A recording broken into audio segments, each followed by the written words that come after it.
It is.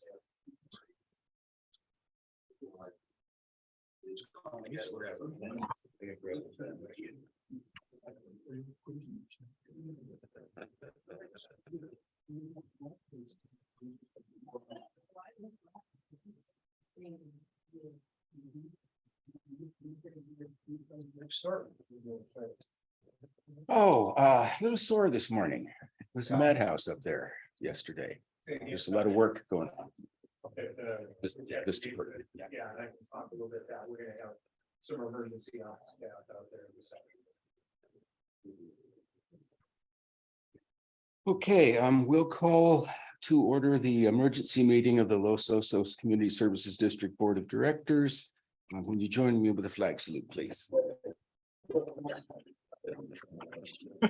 Pledge allegiance to the flag of the United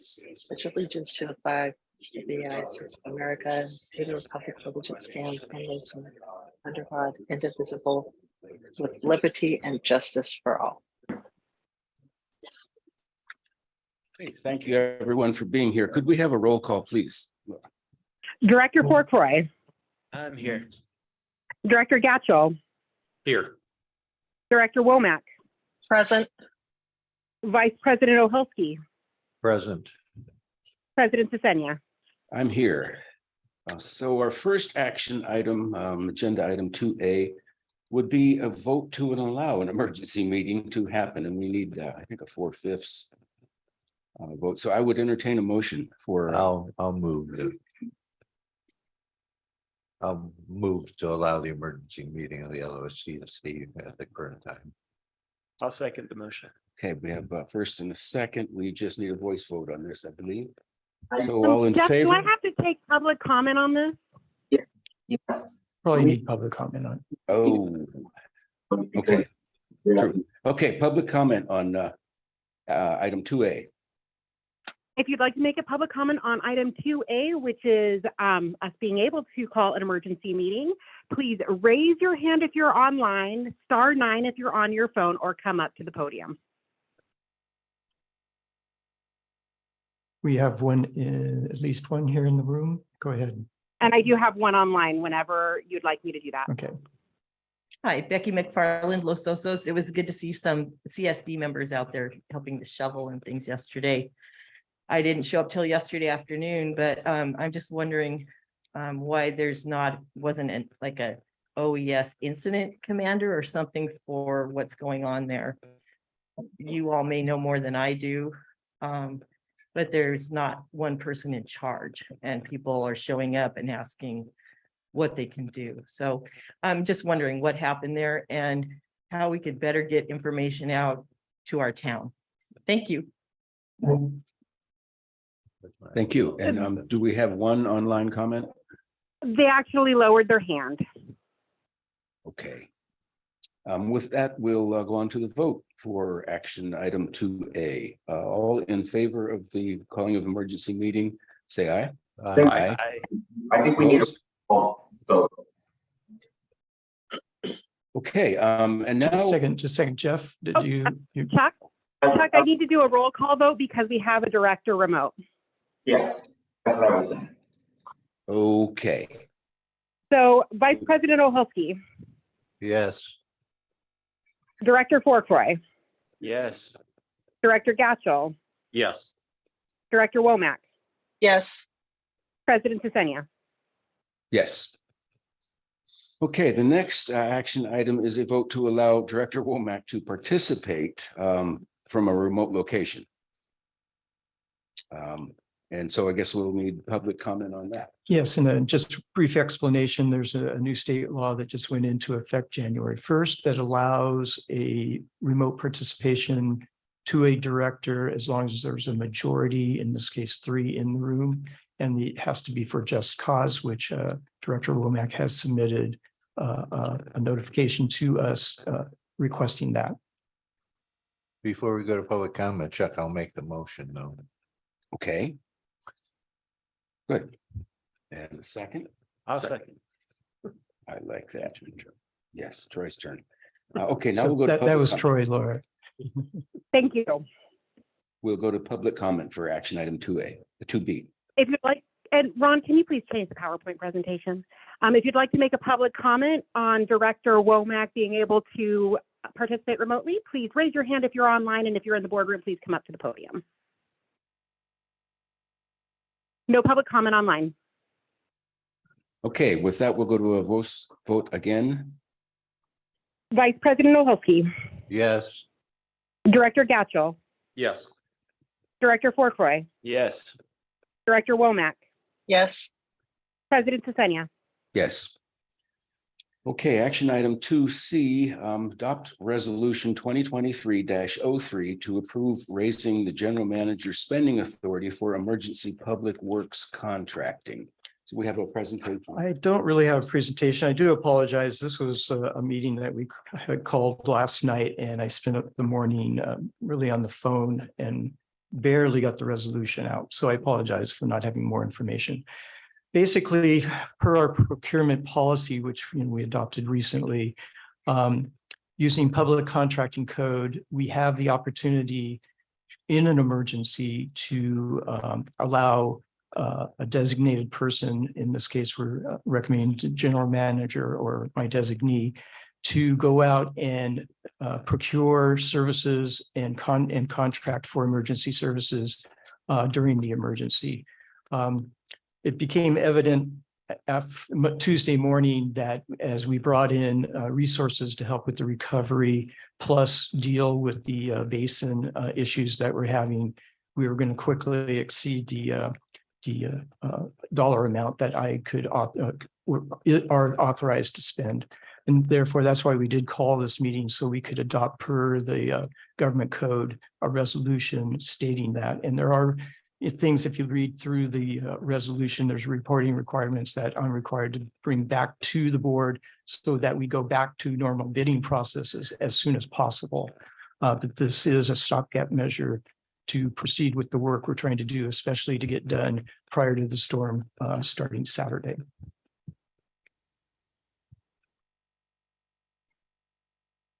So it seemed to me that some of the key elements here are that we revisit this determination in 7 days, the emergency declaration. Right. And Jeff, our counsel, Jeff Minry, and I are working on how that notification will occur, whether it's a special meeting or so we still have to work out those details. Okay, I guess I want to make sure everybody knows that sort of thing, because really what we're doing is, from what I can see, suspending any kind of spending limit that you have.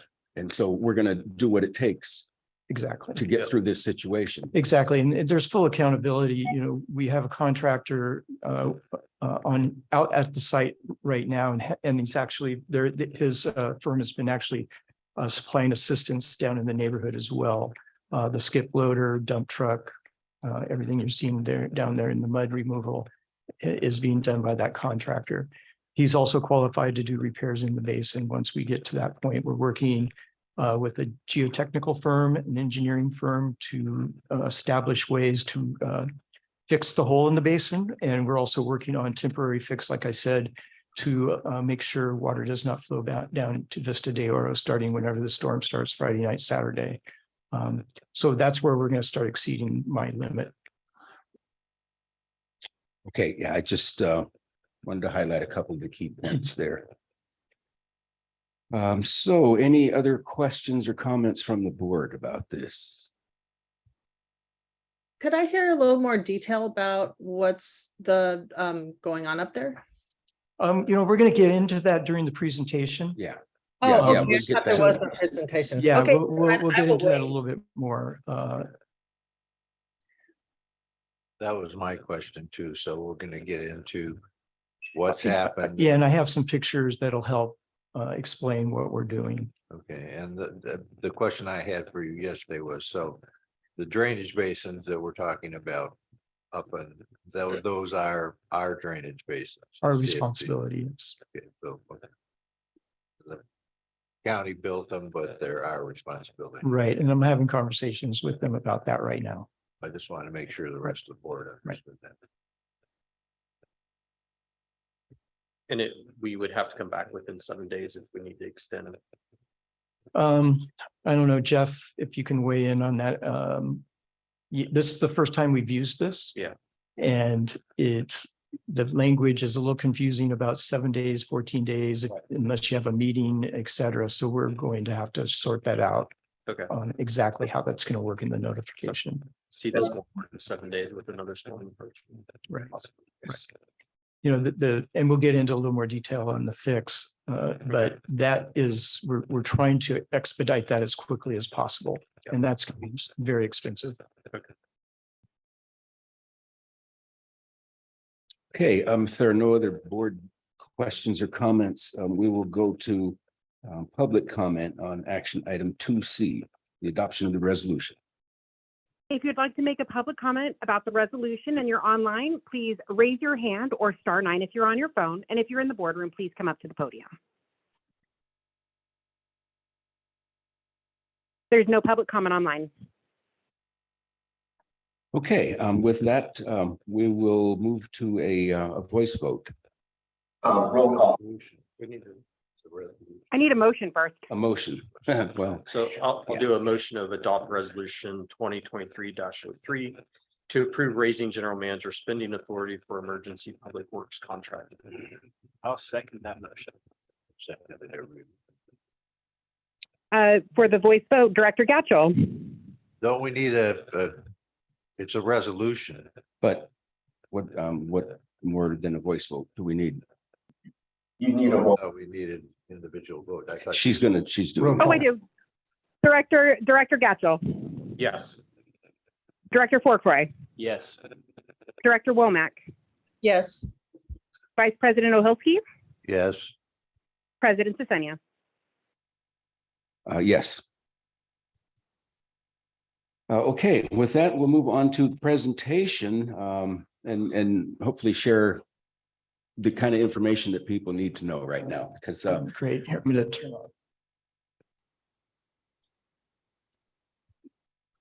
on. We have Chief Province with us here to help with answer any questions as we go through the presentation. And I can't say enough about how CAL FIRE and our group of Station 15 and others have really pulled through to help.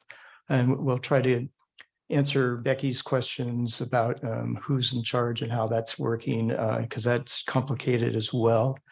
But with that, let's just go through some of the photos that show what's happened up there. This was taken a drone picture straight below that puddle at the very bottom is in the deepest part of the east side of the basin. The basin extends to the left or to the west quite a ways. And this is where when the water flows in from the west side, it crosses into that. If you look, there's a little culvert just to the left of the puddle. That's actually a raised berm that separates the east side and the west side of the basin. The west side or east side of the basin is where obviously where the breach occurred. And you can see the flow pattern heading down towards the neighborhood of Vista del Oro, which is at the top or to the north. And we'll come back to this in a second or in a few minutes. This is the actual breach shortly after. I think this was taken Tuesday morning. You can see the damage to the actual basin wall. We've had a geotechnical firm out there to start the evaluation. We will be receiving a memorandum from them shortly, probably next week, with some of their findings and then recommendations on how to put this back together. Again, here you can see from a different angle, the basin is at the top of the screen here and how it's come into the houses along that fence line. You can imagine the flow coming down through the cul-de-sac and then exiting down at the bottom right-hand side of this particular cul-de-sac. It did hit the Montana Way, which is down below as well before it hit Petro Road and then flowed down Petro Road. It did make a left-hand turn on the lower part of Petro Road and continued down and fortunately then exited towards the bay to the west. It's just another shot of Vista Court from above. Again, you can see the amount of mud and debris that had been deposited the previous day. here we are. This was Tuesday, Paul. We were starting to get a little bit of rain. We got CMC hand crews out to assist with a temporary dam. You can see the sandbags there with the visqueen over the top. We did CAL FIRE and the hand crews did do some disbursement areas that in case that evening the rain started coming harder, that we would divert the flow to the west and avoid the neighborhood below. Again, this was all directed by CAL FIRE, and we had the CMC hand crews, so that was a great resource that came on at the beginning of the event. Now, I wanted to get back to, this is that photo we saw before. I didn't have a photo of the entire basin, but let me explain what the temporary fix is going to be. Obviously, at some point, we're hoping maybe even next week, we might be able to start the permanent repair. But in the meantime, with the storm coming, it's been hard to understand exactly how much rain. We've been getting different reports on volume, but we did not want any more flow heading downhill towards Vista de Oro. So with that, you can see that berm area that I was talking about with the culvert. That culvert has been blocked, so no more water will flow to the east to where that water is that you currently see. And that is all now either been pumped back over to the west or has percolated in. So that side of the basin's basically empty right now. There might be a little bit still down the bottom. We're going to build up that berm with dirt and rock, and then we're going to cover it with plastic and then cover it to build up a retention wall for the upcoming storms. That's going to push the water back to the west. At the west end of the basin, there is a drain pipe that's about 10 or 15 feet high or higher. It was designed that as the whole basin filled up, if it hit where it was going to breach the wall, it would start overflowing and go down Pacho Road. So what we're going to do is we're going to cut the drain pipe down to below where the elevation of the berm. And we're installing a pump, a portable pump at the top, and we're going to start pumping water as soon as any water comes down from Cabrillo Estates into the drain, hopefully to keep up with the flow in and out. In the event that the flows are more intense and more than we can handle, it will back up against that berm, but it will overflow into the drain. And then again, like I said, continue down Pacho Road. We're going to put in, sandbags and maybe some other mechanisms to keep the water channelized down Pacho so it doesn't go off. The outlet's right across from the tank there, right below Rodman Drive and across the street. And we can't impact that side of the street, so we have to do some armoring to keep the flow down. And again, we want to keep it on Pacho all the way down to the bay. So we're going to try to be strategic about where we put sandbags and how we direct that flow down the hill. Again, that's a temporary fix until we can get the repairs. We're not sure what kind of permitting we're going to need. We're hoping that it will be minimal, if any, since it's an existing basin. I will be talking with the county development services division about that. County Roads has been informed. I was on the phone with their deputy director, John Waddell, right before this meeting, solidifying our plan of how to discharge onto Pacho, because it will cause sheeting and could cause traffic hazard. So we're going to make sure there's signage and other things down there. So that's the strategy at this point. So a temporary fix until we're able to do the permanent fix. The permanent fix, we're hoping, will stabilize that whole entire lower side, east side of the basin. It's important to understand that this basin was built in two phases. The westerly part beyond to the west of the berm was the first phase for the initial phase of Cabrillo Estates. It's our understanding, or the best we can tell, this was back in the 1970s when all this was built.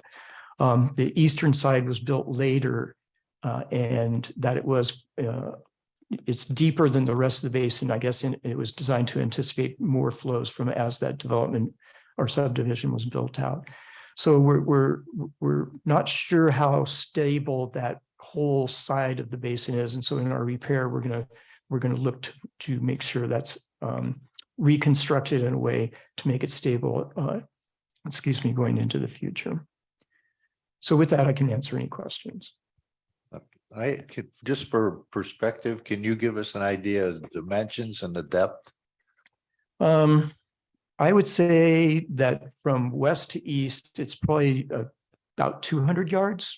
It's fairly substantial. Okay. Now width is, again, I'm not really good at width, probably about 40 to 50 yards. And the depth, I'm not sure of. That west end is quite deep. Again, I don't have a good estimation on that. And we don't have really good plans to tell us everything, most Yeah, of the I'm things. just trying to get some perspective. Yeah, on it's a very large basin. Okay. Thank you.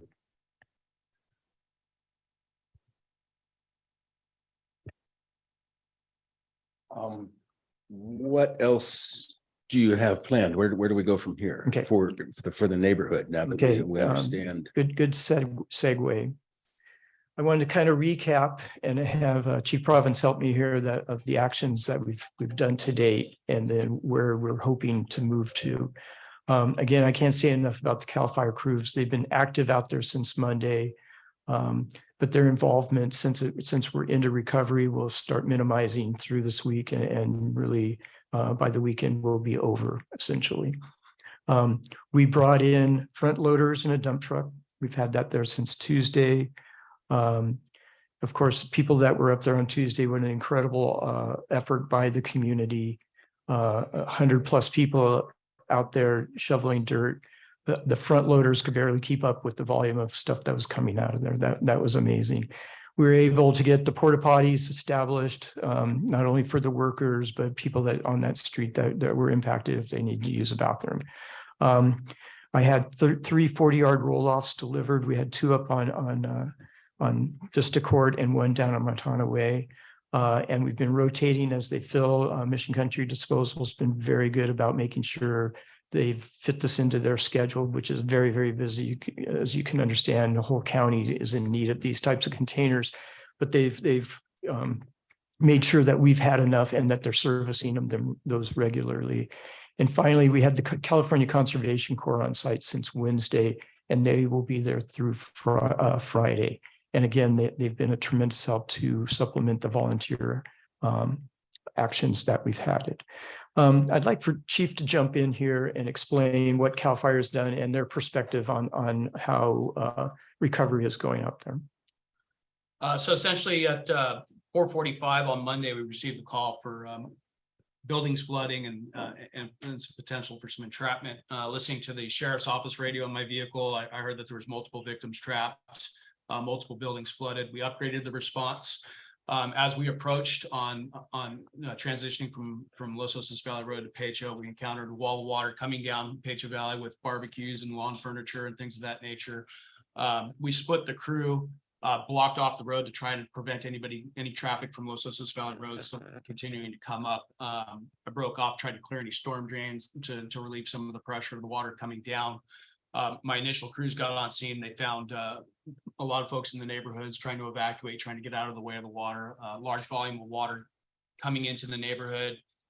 After I broke off and got up there, we noticed we weren't quite sure where the water was coming from or how much more was left to come.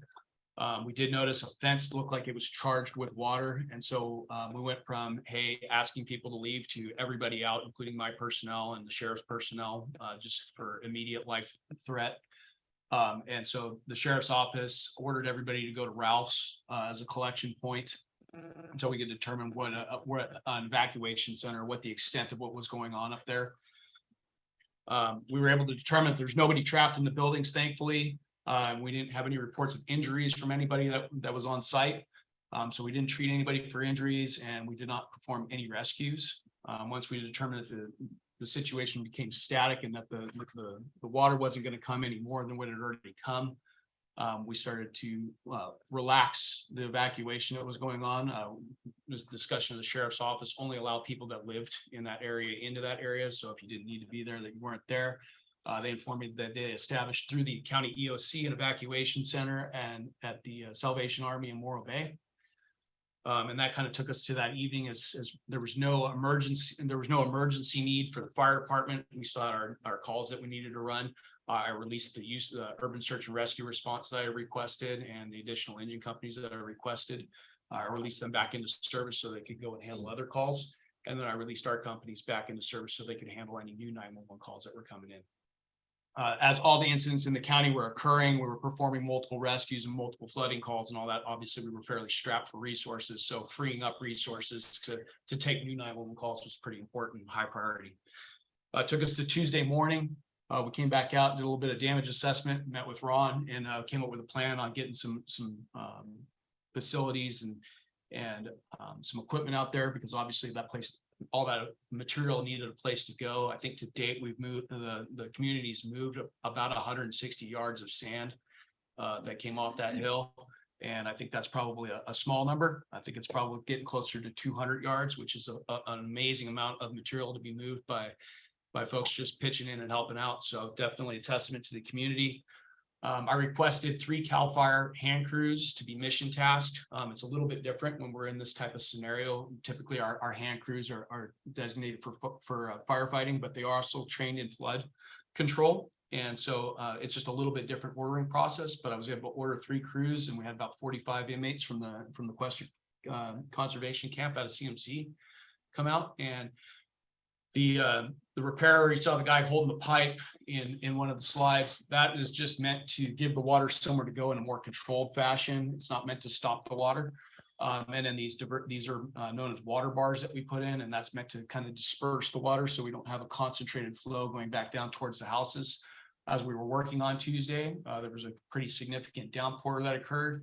And about 15 minutes after it stopped, we received a pulse of water, which then recharged that basin that had failed. And we started experiencing more flow coming in, not dangerous flow, but we were definitely getting flow. So we made it a priority to provide some diversion and control so that hole didn't get any bigger. And we weren't sure how deep that basin was, so I didn't want to get another large surge like we did on Monday night. So we completed that project on Tuesday. I released the crews back so to make them available to other projects. And now currently they're working on the Aurora Grande Creek levee down in Oceano. Wednesday, the 3Cs crew showed up, and like Ron said, they'll be there through Friday, helping dig out. And Wednesday was the last day that I'm going to have the Station 15 crew out there. I've had them out there helping every day, but I need to recharge them and get them rested up for the next run that's coming. We'd already run multiple rescues that day leading up to that incident, so I need to get those guys recharged and ready to go for this next rainstorm coming in starting Friday.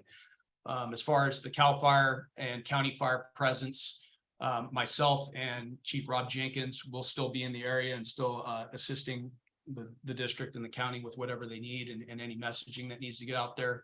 I've got building materials up at the fire station. When we clear this meeting, I'm going to go up, we'll bring some sandwich boards out there so we can start posting more information and start helping with that flow of information and giving the community an opportunity to maybe post that information on one side, and then what you can expect for what you'll see out there in subsequent days.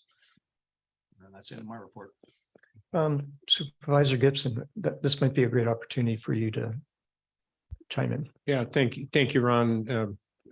Nice to be with you this afternoon or this morning in difficult situations. I was out in the affected neighborhood earlier this morning, and I can only echo all the praise that's given to your emergency responders and the community for the way they have stepped up. It's just an extraordinary event there. That said, there are quite a number of impacted homes, some formerly impacted with red tags. There are yellow tags that I don't fully myself understand. And in short, there are a lot of questions in the neighborhood about the recovery and the connection with county. I can tell you that at 2 p.m. this afternoon, we will have a member of our Emergency Operations Center on site in the neighborhood, along with the Red Cross, in order to answer questions about the details, or at least take questions and make sure that we can get good answers on the matter of the consequence of having a home red tagged or yellow tagged, how to get connected with services that will support folks who've been displaced from their home home, and anything else that's on folks' minds. There is a process. Of course, we have readyslo.org. Which has a tremendous amount of information. We are considering this in the recovery phase of this disaster. And one of the things there is for folks to report the damage that they have suffered. This is an important component of the recovery because it goes to making a case for federal reimbursement through FEMA. There has been some concern among some folks I've talked to of a deadline. There is not an impending deadline on this. And one of the things we'll talk about it too this afternoon is how to get connected with that reporting process to make sure everybody gets reported properly. I know there are a number of folks up there that have limited or no connection with computers or cell phones, and we'll just take care of everybody as we find them. And then another point that Mr. Munns raised, we'll be happy to help coordinate with you on any permitting that's necessary to get this repair done in the short term and the long term. Please, any of you on this board, your staff, members of the community are more than welcome to continue to contact my office for any kinds of issues you think the county can help with. So again, I'm just here to support efforts. Appreciate the opportunity. Happy to answer any of your questions. Great. Thank you very much.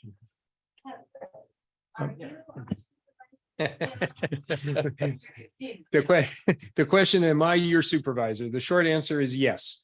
The board is going to have a more formal conversation about that. There is confusion about the redrawing of the supervisorial districts, but I am the last supervisor that was elected by vote within the community of Los Osos. I'm proud to continue to serve you. We'll get this all straightened out down the road, but for now, and especially in this urgent situation, I'm happy, and you are more than welcome to contact our office. Good question.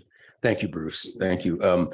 You touched on something that I was wondering about, and I don't expect an answer from you because it sounded like you know about as much as I do about red tag versus yellow tag. That's serious business, it seems. And from a layman's, perspective, I mean, after a hurricane or a tornado, you obviously see the damage red tag.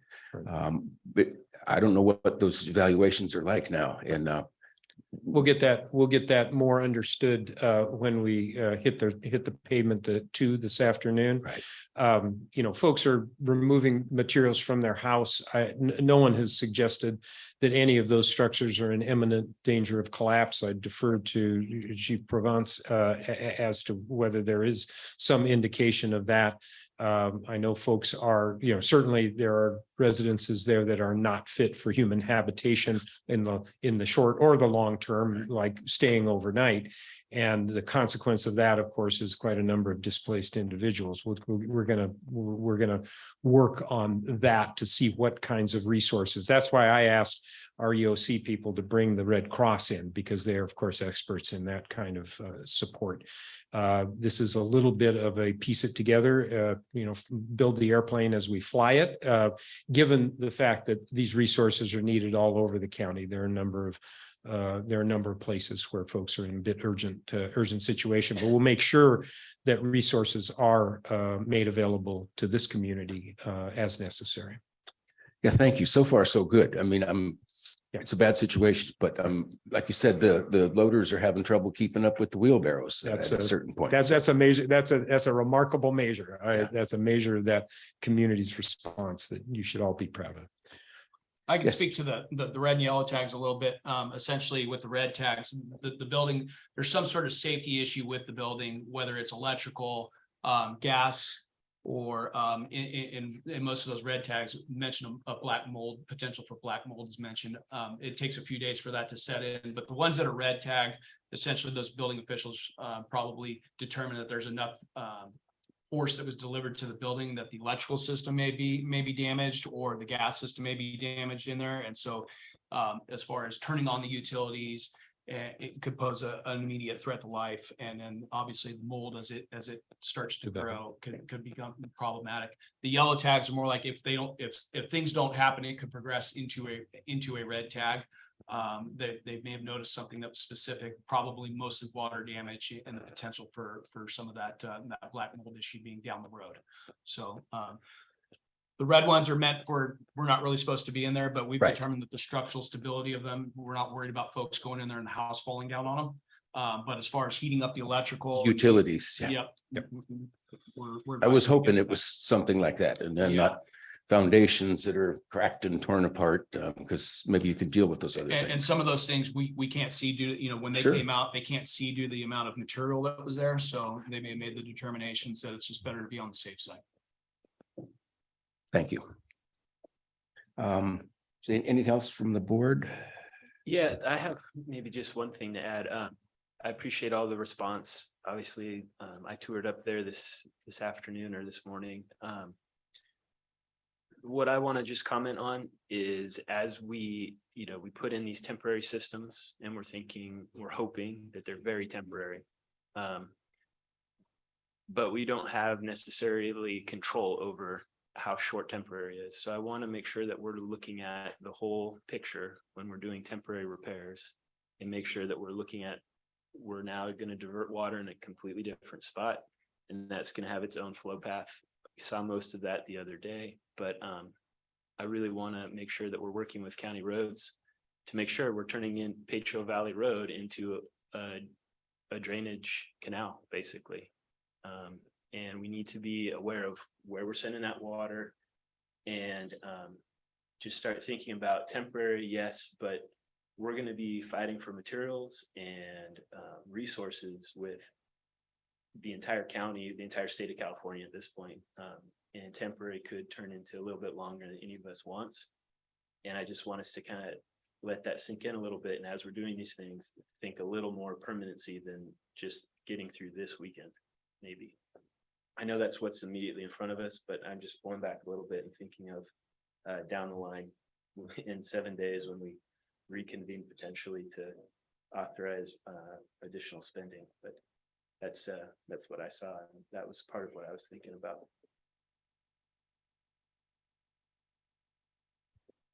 Yeah, I think just to add, I agree with that. And then the diversion of water, do we have a sense of any other communities that might be at risk when we're moving some of this diversion and letting people know we're kind of thinking about that over the weekend and who's keeping watch, I guess, over the weekend and the plan for that when this next one comes through?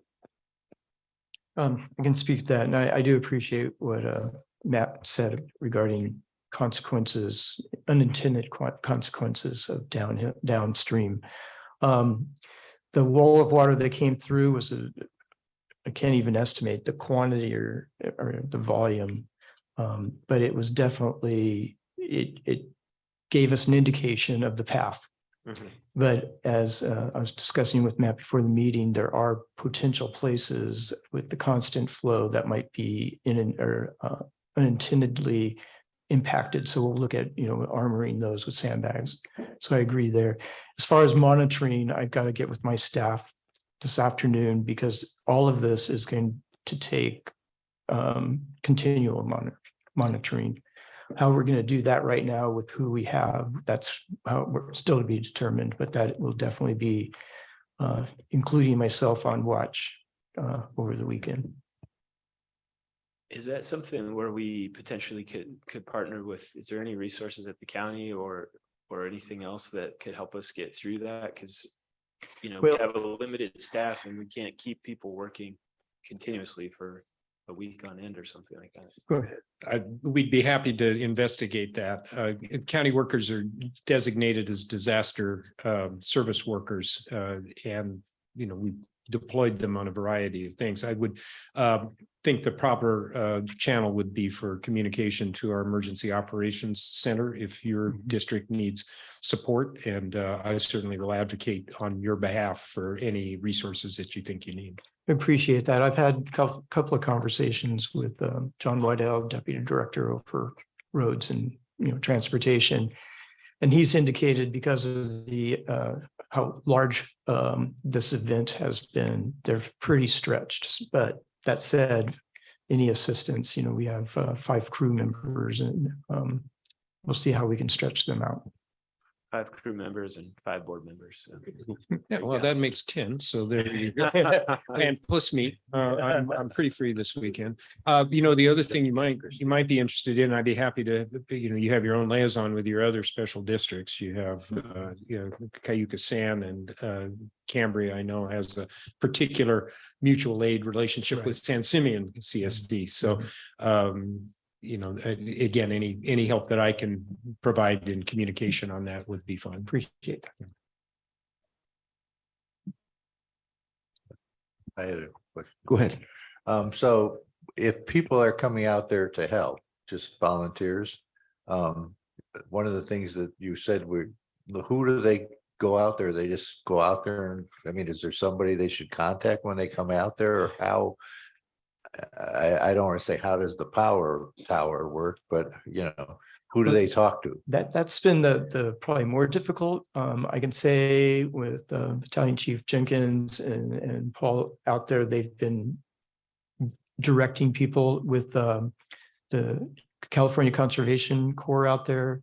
Mike Anderson has been doing a good job on helping, direct his workers, which then in turns helps direct some of the workers. We haven't had a central command. The district doesn't have that type of resource. It's basically me, and I've been dealing with the basin issues mostly and organizing to get the skip or the front loader and the dump truck and trying to keep that part, the roll-offs and all that going. So we haven't had the resource, internally for us to be out there. So if somebody comes out there to help, they just basically You blend into pretty wherever. easy to fit in. No, You see but where I'm the just need is. asking. Yeah. Because I just wanted to know, like I said, if there was a hierarchy of, who was doing That what. kind of works its way out between the people involved in that particular yard that you're working on. It just has a way of taking care of itself. Take your gloves and a shovel for certain. And a wheelbarrow if you have one. Yeah. Okay, I just wanted for the public. I just wanted to make sure for the public's information that they Don't do. go, yeah. And that may change as we get more used to this. I They'll don't know. have but, somebody wearing a king's hat, is that it? like I said, it just kind of happens naturally as you form a team working on a particular yard. Okay, I just wanted to make sure the public was aware of whether there was a hierarchy or not. And you won't need to sign in. And one thing I'll say is that I'm gonna make sure that the engine still circulates through the neighborhood, even though I kind of want them resting, I'm still have to circulate. So if you see the engine, you have a question, or you have some sort of concern, if you see my vehicle or Rob's vehicle, he's got the SUV and I have a pickup truck. We can be vessels to relay information to the CSD, to kick it up to the EOC to make those orders and get stuff. Still a challenge to get the orders up there because we're competing with everybody for stuff. So it's a challenge, and but if you see us, we can help kind of kick that up the chain, and sometimes we can use our horsepower to put a little extra emphasis on it, getting the public information out. That's been one drum that we've been banging pretty hard to get that information out to you folks, so that you know what the next step is, because it's like, okay, we got through the initial, oh my God, this just happened. Now we got to figure out what we're going to do for the next 6 months and what we're going to do for the next year. So trying to get that information out to you folks. Like I said, we're going to get some sandwich boards out there to try and get a little bit more information. So it's there in front of you. But if you have questions, we'll try to answer them as best we can. We may not have the answers, but we'll try and kick it up the chain for you. So just know the engine company, as you see, the big red engine out there, they probably won't have a great answer for you, and they're probably going to have to ask somebody. So just be patient with that as far as from the fire department side of things.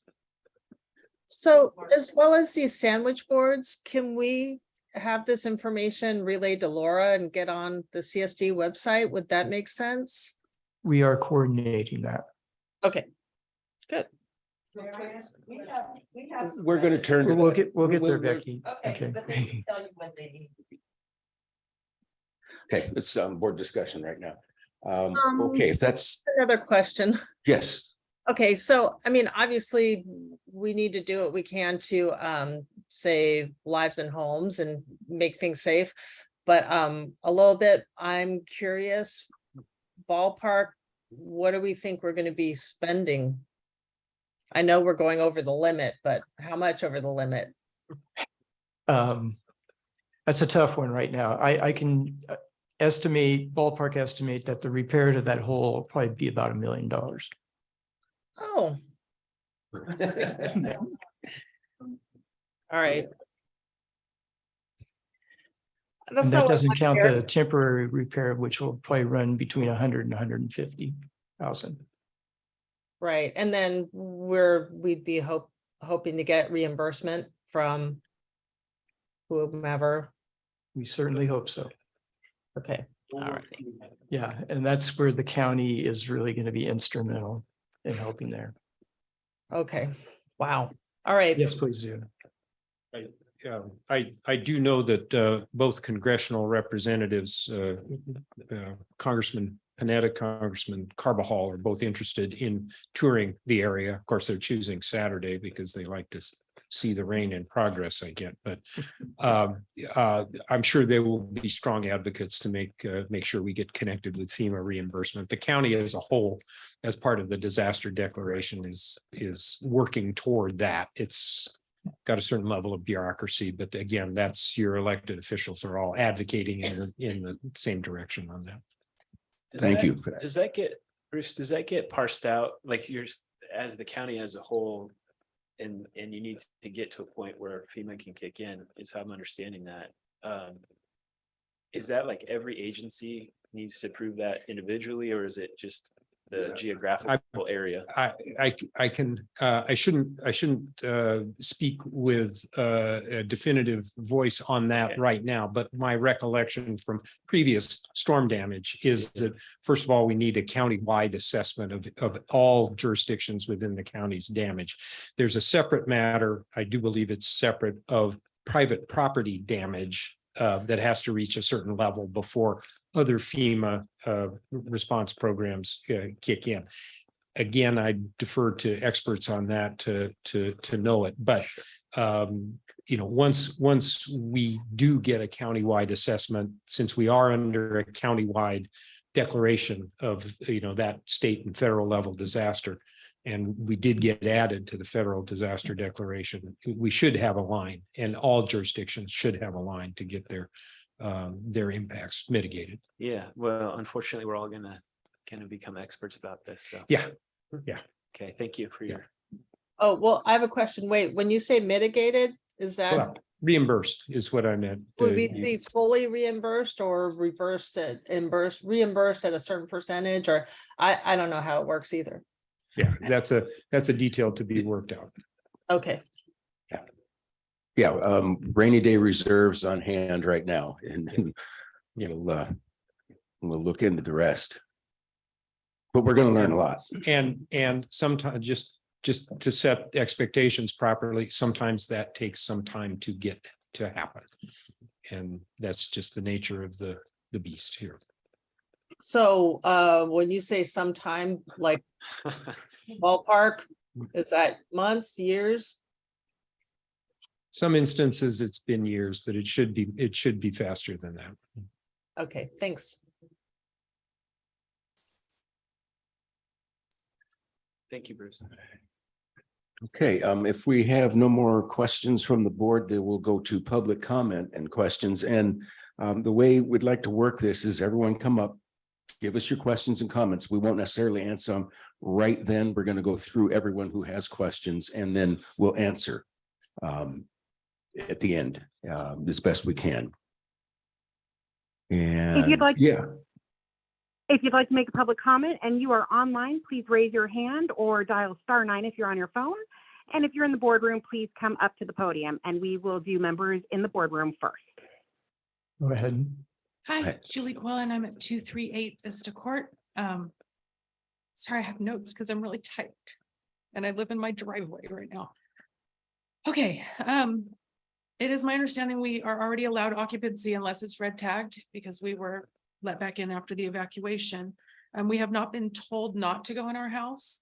I just think we could use some confirmation, and I don't know who to get that from, that it is safe to go into our homes. There's a lot of different information we're getting from people who are showing up with business cards, doing assessments, scaring people with mold. Everybody's wearing different levels of PPP. I think that might be one of the biggest needs we have right now. It's just knowing, like, are we safe? Do I need a mask? Like, what, do I need? And then on kind of another note, do you know how long the dumpsters, we could expect those to be there? Because everybody's kind of in varying stages of trying to deal with their stuff. And people are kind of panicked and trying to rush to just get rid of things while that's available. So those would be kind of the two questions I had for today.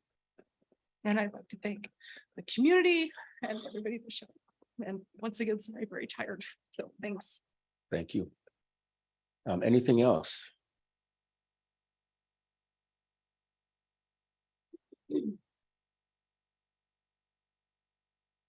Hi, my name's Quinn Brady. I'm a community member, do not live in the affected neighborhood, but I run along with Annette Sheely the Support Los Osos page, which has been a huge driver in getting volunteers out to the site. So I just want to touch on a couple things. One was the question about volunteers arriving.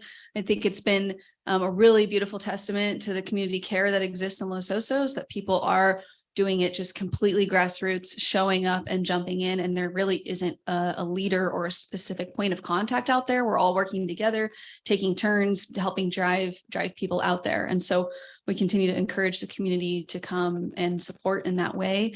I think something that would be really helpful would be having somebody out there that can serve as that type of point of contact. Both Annette and myself and others have been out there trying to relieve that burden from the homeowners being the ones coordinating. But I've got kids and a job, and I think it could be appropriate for you as a CSD to consider having someone out there as a point of contact, even if it's just for a few hours a day, helping assess what the needs are. CAL FIRE has been amazing and can't say enough about how awesome their presence has been. And we also recognize their need to go address other emerging issues in our community. So I would say if there's a daily type of information, I think the sandwich board will help, but also some type of like boots on the ground presence, somebody that can help relay information to homeowners daily and also coordinate a little bit with the volunteers. But that said, like major thanks to just the grassroots support of our community members and people bringing food and supplies, and Botanica Nova, like businesses coming and bringing equipment. It's been amazing. I would encourage you to consider, I know that there are pathways and that there's also hurdles of what it looks like to provide housing vouchers.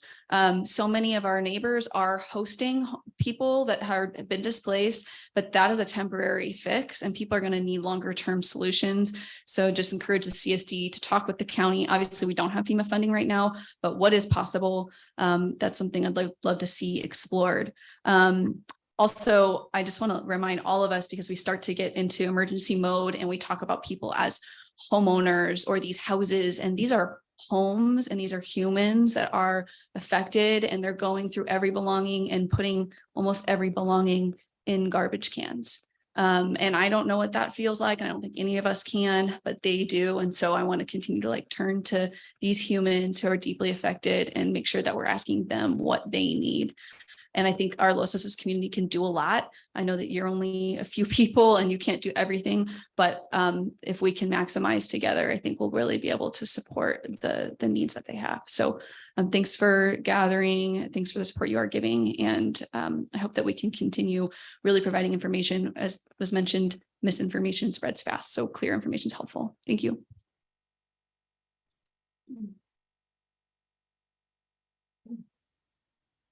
Becky McFarland, and I echo what Quinn said.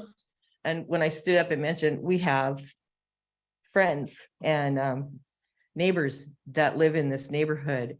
As Vicky was trying to say, they need things just like brooms. I was shocked there were no brooms. We need somebody that can do that, walk house to house with a list, write it down, assess. I mean, just the simple stuff like that. So it's there. Someone I haven't seen in 30 years showed up. I used to work with her. She just moved here and she showed up with a pile of towels and asking me where to go. So somebody needs to be able to say, this house needs towels. This house needs plastic containers.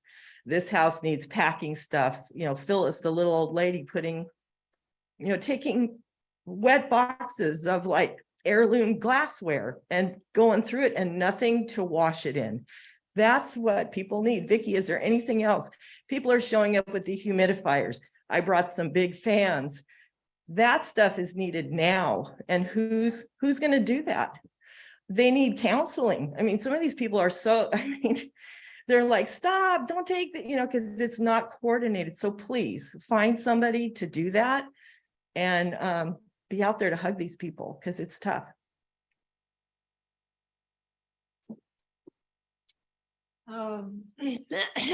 I'm at 230 Vista Court at the end of the street where everything ended up.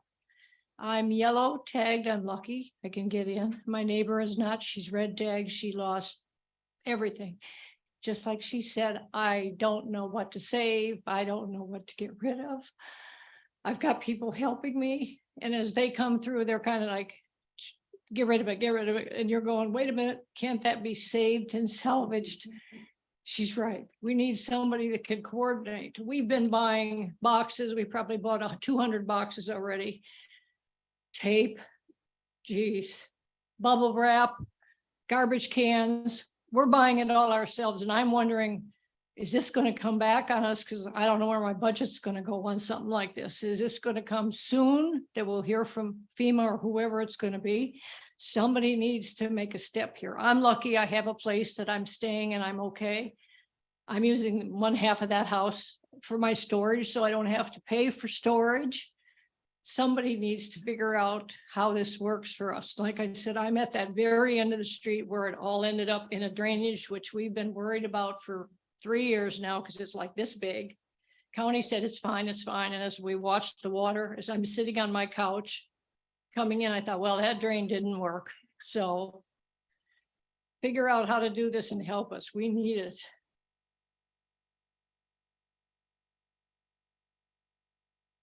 Mark Zimmer, General Manager for Golden State. Just my deepest sympathy for the community and highest regard for the district and emergency responders on this situation.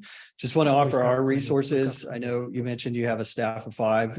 We have 5 local, but we have over 500 in Golden State. And so if there's something that we can provide, I know Ron's been in contact with our operations superintendent here locally. Access through our site, anything like that that you need from us, don't hesitate to ask because we're here for the community too. So moving forward, like you mentioned, we've seen several of these across the state in some of our other areas. The cleanup and the process is long, and that long-term thinking is where this has to go eventually. So just want to offer our resources and anything we can help during this process. Yeah, if I could interject, I do want to thank Golden State. They've been extremely helpful, especially accessing our basin because they have adjoining property that has access. So appreciate that and the offer. And just one last comment, we did inspect the water system, so there's no compromise to the water system there that was in question originally. So that's all been secured and inspected. Thank you. Thank you, Mark. Hi, Manya Shaboyan, 232 Vista Court, at the end of the street. She got the water, I got the mud.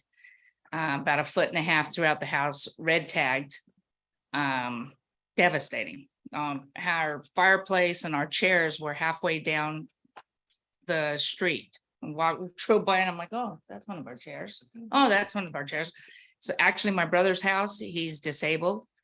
Bought it 6 months ago. I'm his realtor. And it's a total disaster.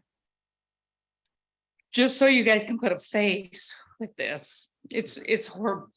And those poor people, they live there. My brother doesn't live there. He was moving in, but whatever he moved in is all gone. We've dumped it in the dumpsters. You could do nothing with it, with water damage and mud and everything. So whatever help you can give.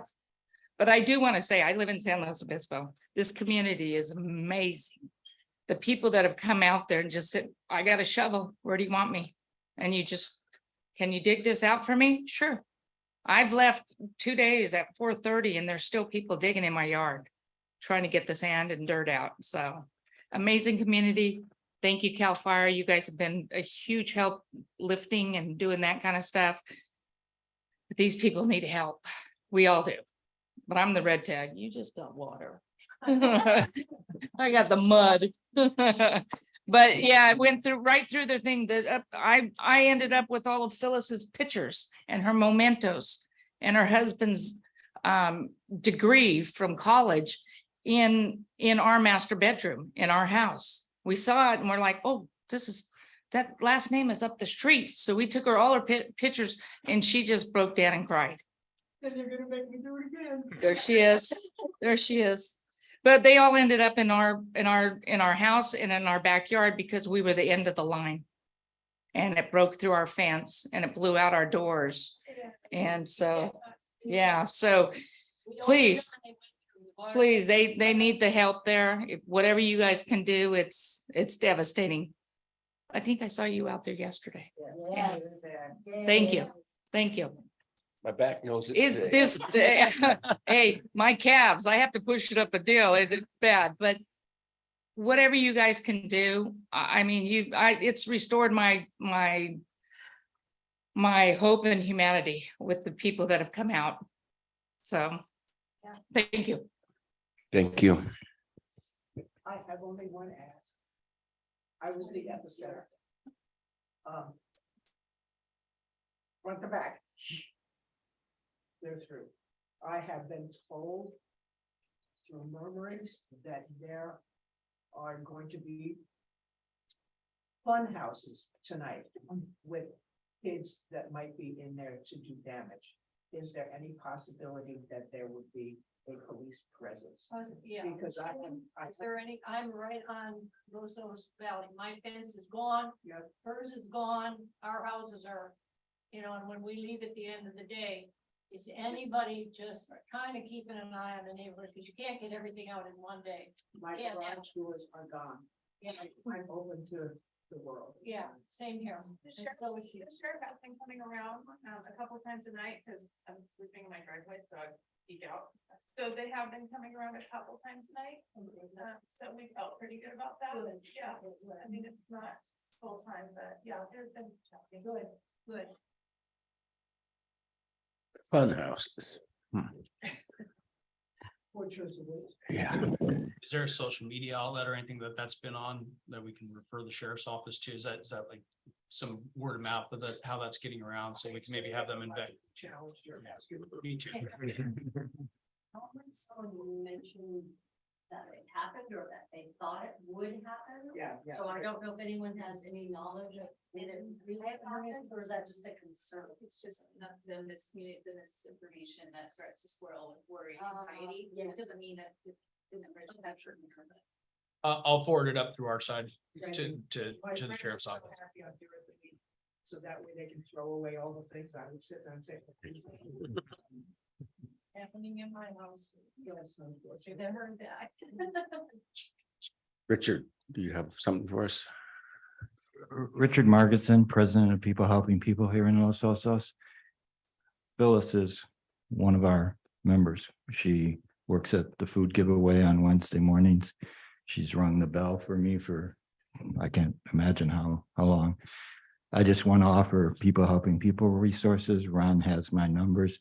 If anybody needs a grocery bill paid for, staples, anything, we have substantial resources, and this is an opportunity for us to live up to our name, People Helping People. So Ron knows how to get a hold of me, but seriously, we want to help. We just don't know how yet. So let us know, because we will be there. Thank you, Richard. Yeah, so many things you don't think about, just the little things that you don't have anymore. Question. Tax time is coming up. And all my stuff is soaked. Who do we call? What do we say to them? Do we tell them we're in a flood and we have zero paperwork to show you? I'm thinking about this coming, what's gonna happen? That's a big one, because that's gonna hit April. Oh, I sure did. First thing when I looked at the office. I would guess that an extension might be pretty easy to come by this year, but you certainly need to talk to your tax man. I don't think anyone here is going to offer. Do we have a tax man? It sounds like at 2:00, there's going to be a meeting with folks who have actual experience in disaster and disaster relief. It sounds like to me that would be a very important meeting to be a part of. Yeah. Thank you, Matthew. I'm not sure exactly. There's gonna be OES And Yeah, Red Cross- I would advise anybody with any question, we'll get the list of questions, we'll get answers to them. Yeah. I know there are nonprofit organizations that provide tax advice, so we'll get it sorted out. Again, OES, some of those get detailed to my office. We're happy. When I say we are happy, I mean Blake Fixler is happy to sort through these things and get answers. So that's just what we do. Yeah, I'm not trying to divert that. It's just, we don't know the answer to that.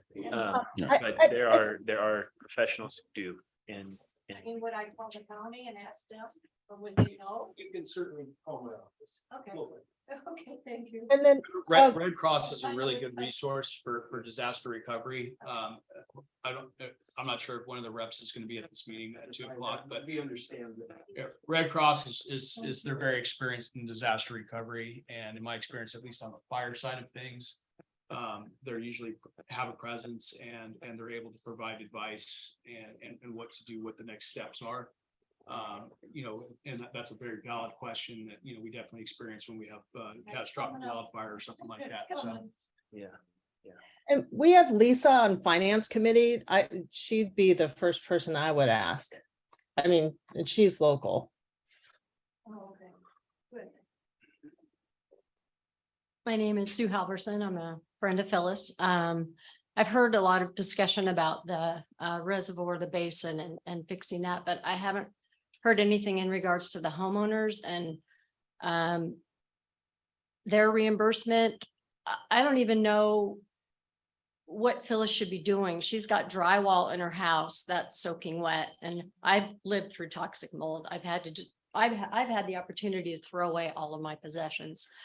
I don't know what she should be doing. If, to my knowledge, that drywall needs to come off now. Everything needs to be pulled out because the longer she waits, the more mold is going to form. And I am really concerned for my community and how they're going to be reimbursed. And some of them may have resources to start this process on their own. Should they? Is it safe for them to do? I mean, should Phyllis start investing in her home, or is there going to be a torrent of rain and mud coming down? Should she even start? Is her house safe to even start? What should she be doing? I mean, What do we do? That's what. right. And it, like I said, it's huge because I lived through toxic mold, and in my opinion, that drywall needs to come off yesterday. And it's still there, and that means it's still wicking moisture into the house, and that means black mold is forming every single freaking day, and rain's coming again, and more that's going to form, and that's my concern. Bruce, that's a question that they should bring to your 2:00 meeting, right? Absolutely. This is all part of the recovery process, and the timing of this and the understanding of that are things that others would have some advice, I suppose, for, but you bring up excellent questions. And I think we're just going to need to work through and get those answers as we learn more and as we see what the future brings in terms of more rainfall and all the variables that affect this. So.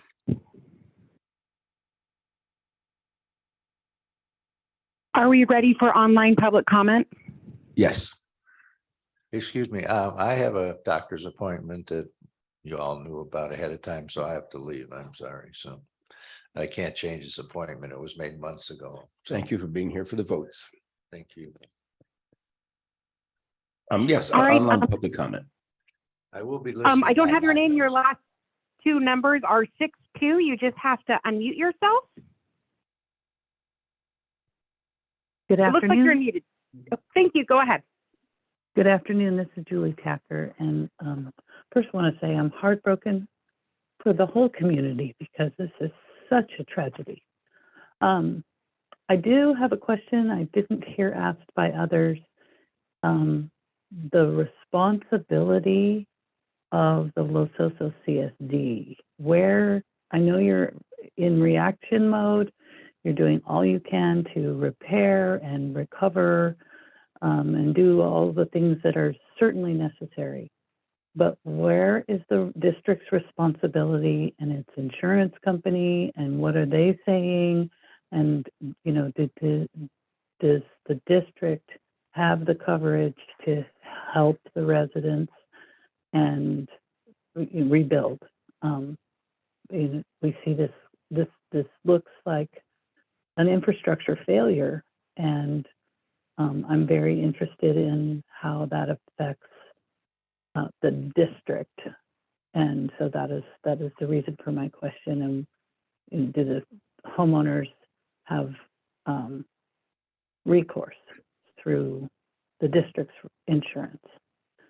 That is my question. I hope it may be too soon to answer, but I appreciate everything everyone's done, and my heart goes out to everyone involved, and certainly everyone that has been helping. Thank you. There were two written in questions. The first one was asking if the 2 p.m. meeting that will be occurring, if it's going to be recorded. And the second is from Ray, who says, perhaps providing a patrol vehicle for an organized rotation of a citizens on patrol effort could help avert vandalism. And there is no further public comment online. Thank you, Laura. I have no idea about the 2 p.m. meeting being recorded. I kind of doubt it. I think that there's going to be information flying so fast that you're just going to have to stay tuned at all times. Well, thank you, Mr. President. No, it's not planned to be recorded. We're gonna take questions. We're gonna offer information. Yeah. There's a continuing channel of communication to readyslow.org under recover or through my office, and we're happy to continue providing a communication line. Thanks. Well, there were a lot of questions. I'm sure you wrote some of the things down. I did. Like the roll-offs. The roll-offs. There's some of these that are definitely outside our purview, like, entering the houses, but it sounds like we'll get answers to those questions but the roll-off availability, that's been under the district's been paying for those roll-offs and will continue. I have to say, we don't have unlimited amount of resources, monetary resources, so we'll keep those going as long as we can. Leadership on site, that's something we're going to have to work out because that has been the thing we have recognized between CAL FIRE, myself, and we've been in conversation with SLO County OES, and like I said, we're very limited in the number of people we have and what we can do just to run the district on the number of employees we have. CAL FIRE has their own responsibilities. So we've been kind of looking to the county OES to help us in that regard, but we haven't come to any resolution of how that will work out. But I know it's important. I know I've been up there every day since Monday night, and it is amazing how it's been organized by volunteers. But I can see as this goes on and on, we'll have to have more organized by professionals to help the volunteers. Kind of to Julie's question, which was another one that came up for reimbursement for expenses. We have been in contact with the district insurance provider. We were going to start posting claim forms today online, but I know some people don't have access to online. We can actually give those forms to you before you leave today. It's very important that we have someone that can help you in terms of, we just need to make sure it's a very simple form, but it's very important that you get a receipt that you've brought it back, or somehow, you could come into the district office to drop it back off. We'll scan it for you to give you a copy. So we have some procedures on how to go through that. And then once the district has turned it over to our insurance, they'll send out investigators for each form. And it's really up to them. The district isn't then making the decisions. The insurance company is on how it's adjusted. So we'll be involved, but it's definitely a process we'll have to go through. So those forms are going to be available as of today. I don't think we have them up on the website. We were trying to do that this morning, but we were very busy trying to organize this meeting. Just a quick question. Yes. With regard to my piece of real estate, I lost all of my appliances. I don't know, was I supposed to be taking pictures of what I owned in order to express to the person who's going to be seeing this form? I don't know. That's, again, How do I prove it then? well, appliances would be a basic part of a home. I think it's going to be more when they come out, they're going to look at your house and say, this was a functional house. It certainly was. And so, yeah. Right. I would recommend keeping a running list if you have. I would just recommend doing the best you can to keep a running list. Hopefully Red Cross will have a little bit of advice on that because every instance a little bit different. But hopefully they'll have some advice on what that looks like. But for any purposes, whether it's your insurance or the district's insurance or anybody else's insurance, keep a running list, especially if you're getting rid of if you're having to throw stuff out, try to keep as best you can, a running list of what you're having to throw out. I shouldn't come to the meeting. My friends are having a speaker.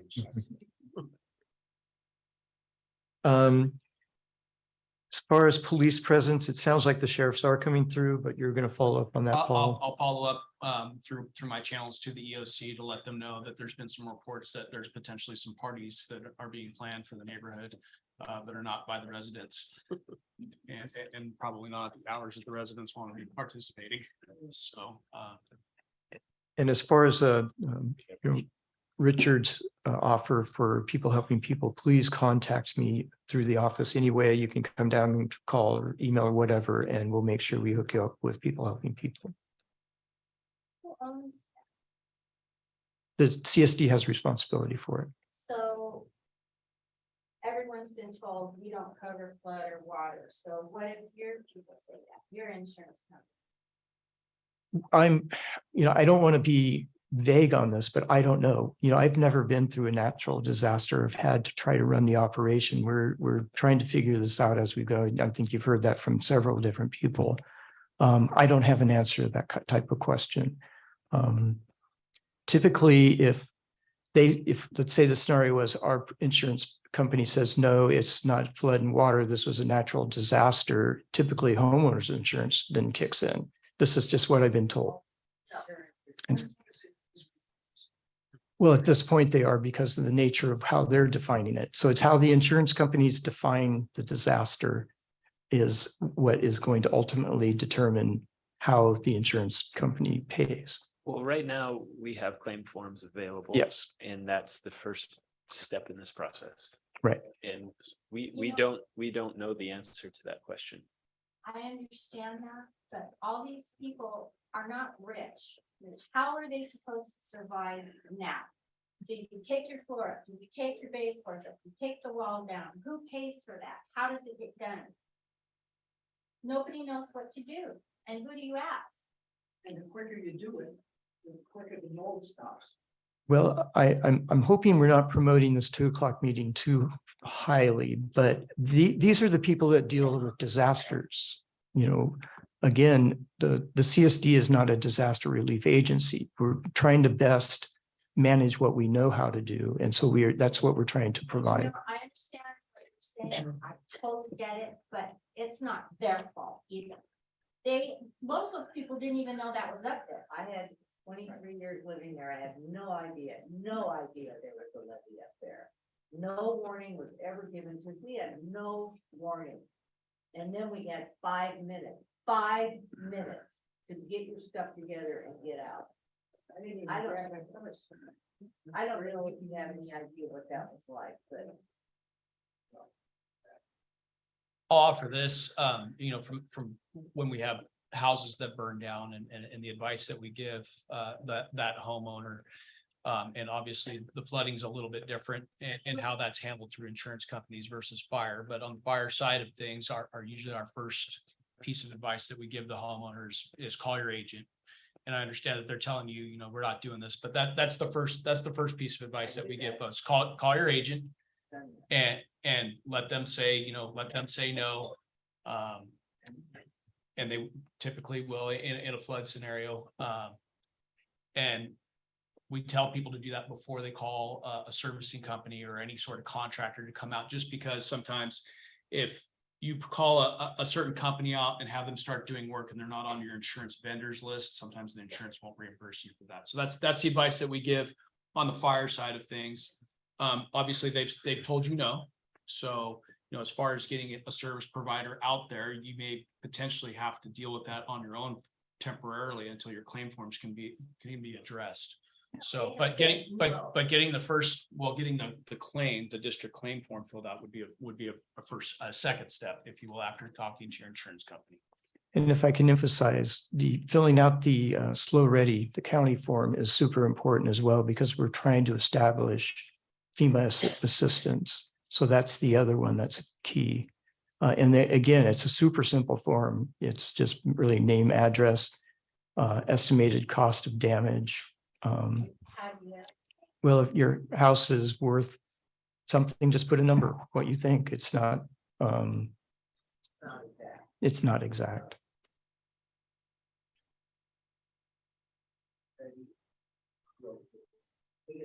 Yes, before you leave, we'll get some forms out here for you. It is going to be online. We'll have it posted this afternoon. And that's on losososcsd.org, all one word.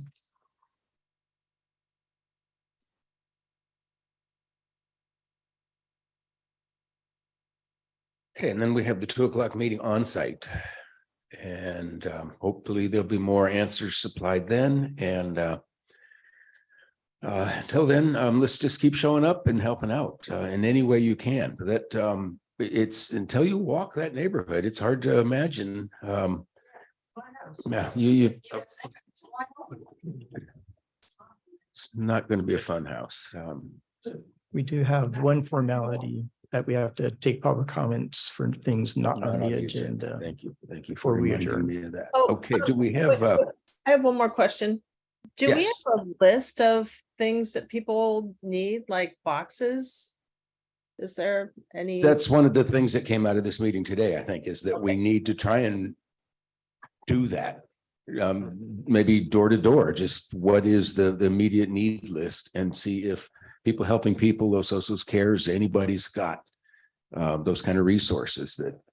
Well, a lot of people have boxes sitting around this time of year, like. Sure. So, okay, thank you.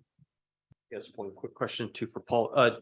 Did we activate CERT or be able to activate maybe some certs to help us That with was this? the conversation I was gonna have with Ron after the meeting. Okay. Yep, that popped into my mind when we were sitting there. Yep. Okay, good.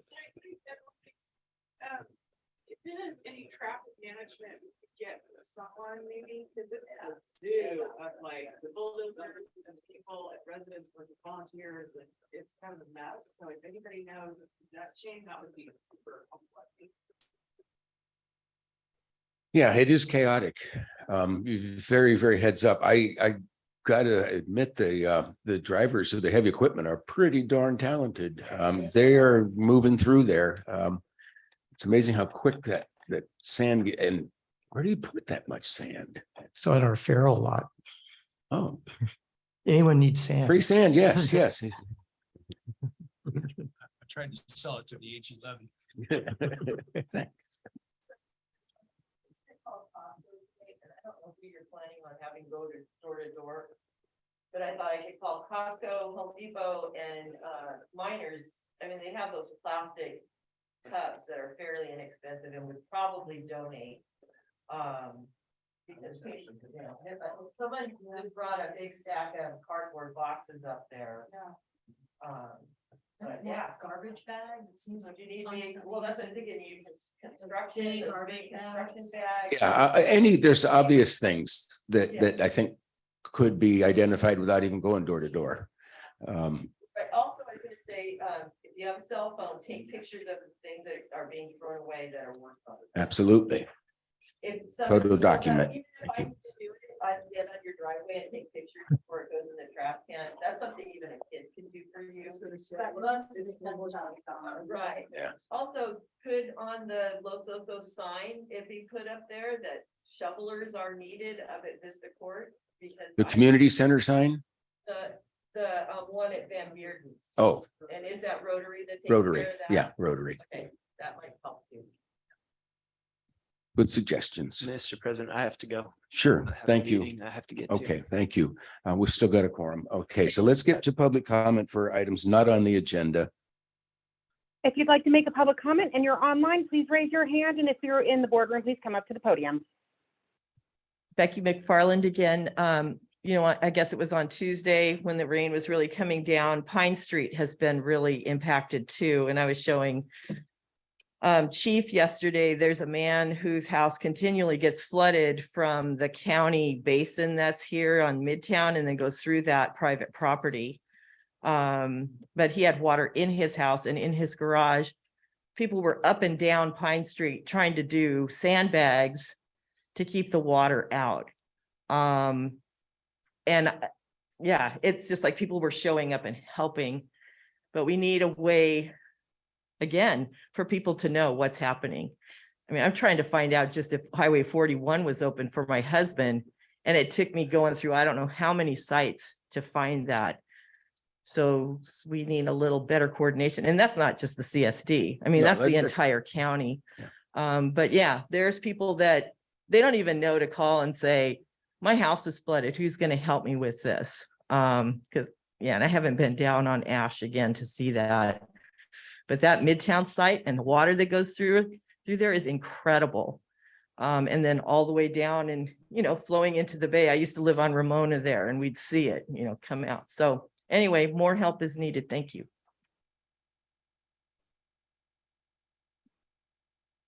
Any other There's no public comment? Oh, there's none online. Okay, thank you, Laura. And none here in the office.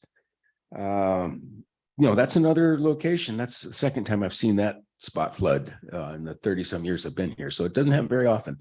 And it sure surprised me the first time because I would think it would just come down Broderson to the bay, but no, it heads across Ash and hits Pine. Yeah, this was pretty unusual to this degree. So with that, we're going to adjourn this meeting, and 2:00, hopefully some other questions can be answered. And thank you all. If you'd like to hang out for a minute to get claim forms, we're going to bring them out here in just a second.